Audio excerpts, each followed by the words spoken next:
নেতানিয়াহুর সঙ্গে কথা বলেই ইরান যুদ্ধ শেষের সিদ্ধান্ত নেবেন ট্রাম্প। ইরানের উচ্চপদস্থ কর্মকর্তাসহ বিভিন্ন লক্ষ্যবস্তুতে হামলা চালাচ্ছে ইসরায়েল। লাফিয়ে বাড়ছে জ্বালানি তেলের দাম, যা বললেন ট্রাম্প। মোস্তফা খামেনির ক্ষমতা গ্রহণের পর ইসরায়েলে ইরানের প্রথম হামলা। মোস্তফা খামেনির মনোনয়নে খুশি হতে পারছেন না ট্রাম্প। যুক্তরাষ্ট্রের প্রেসিডেন্ট ডোনাল্ড ট্রাম্প জানিয়েছেন, ইরানের সঙ্গে যুদ্ধ শেষ করার বিষয়ে তিনি ইসরায়েলের প্রধানমন্ত্রী বেনিয়ামিন নেতানিয়াহুর সঙ্গে যৌথভাবে সিদ্ধান্ত নেবেন। রোববার দ্য টাইমস অব ইসরায়েলকে দেওয়া এক ফোন সাক্ষাৎকারে তিনি কথা বলেন। ট্রাম্প জানান, বিষয়টি নিয়ে তার এবং নেতানিয়াহুর মধ্যে আলোচনা চলছে এবং উপযুক্ত সময়ে এ বিষয়ে সিদ্ধান্ত নেওয়া হবে। সাক্ষাৎকারে তাকে জিজ্ঞেস করা হয়, যুক্তরাষ্ট্র হামলা বন্ধ করলে ইসরায়েল একাই ইরানের বিরুদ্ধে যুদ্ধ চালিয়ে যাবে কিনা।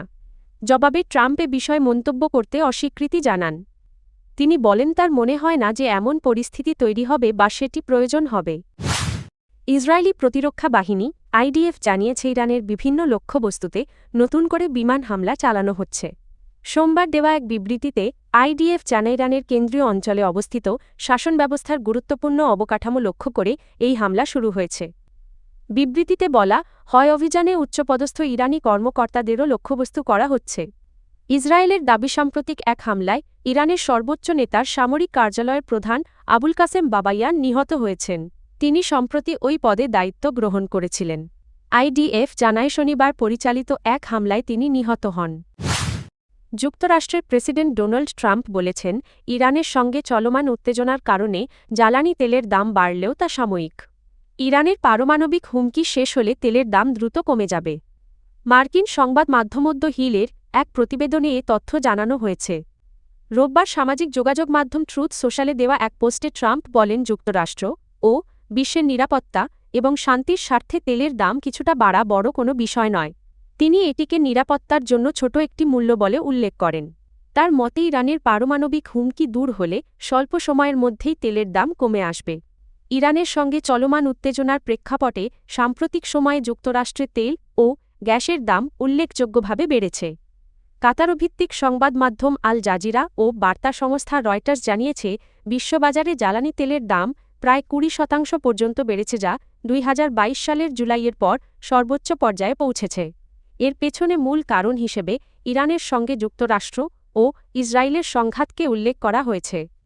এই সংঘাতের ফলে সরবরাহ ব্যবস্থায় চাপ তৈরি হয়েছে এবং হরমুজ প্রণালী দিয়ে জাহাজ চলাচলে দীর্ঘস্থায়ী বিঘ্ন ঘটার আশঙ্কা দেখা দিয়েছে। ইরানের নতুন সর্বোচ্চ নেতা হিসেবে আয়াতুল্লাহ মোজতবা খামেনি দায়িত্ব নেওয়ার পরপরই ইসরায়েলের দিকে বড় ধরনের ক্ষেপণাস্ত্র হামলা চালিয়েছে তেহরান। সোমবার 9 মার্চ দেশটির রাষ্ট্রীয় সংবাদ মাধ্যম IRIB জানায়, এই হামলা ইরানের দীর্ঘমেয়াদী সামরিক অভিযান অপারেশন ট্রু প্রমিজ 4-এর 30তম ধাপের অংশ হিসেবে পরিচালিত হয়েছে। নতুন নেতৃত্বের অধীনে এটিই ইসরায়েলের বিরুদ্ধে ইরানের প্রথম সরাসরি সামরিক পদক্ষেপ বলে উল্লেখ করা হয়েছে। ইরানের ইসলামী বিপ্লবী গার্ড বাহিনী IRGC এক বিবৃতিতে জানায়, তাদের ছোড়া ক্ষেপণাস্ত্রগুলো মধ্যপ্রাচ্যে অবস্থিত মার্কিন সামরিক ঘাঁটি এবং উত্তর ইসরায়েলের বিভিন্ন কৌশলগত স্থাপনাকে লক্ষ্য করে নিক্ষেপ করা হয়েছে। এই হামলার মাধ্যমে নতুন সর্বোচ্চ নেতা মোজতবা খামেনির দায়িত্ব গ্রহণের পর আঞ্চলিক উত্তেজনা আরও বাড়তে পারে বলে ধারণা করা হচ্ছে।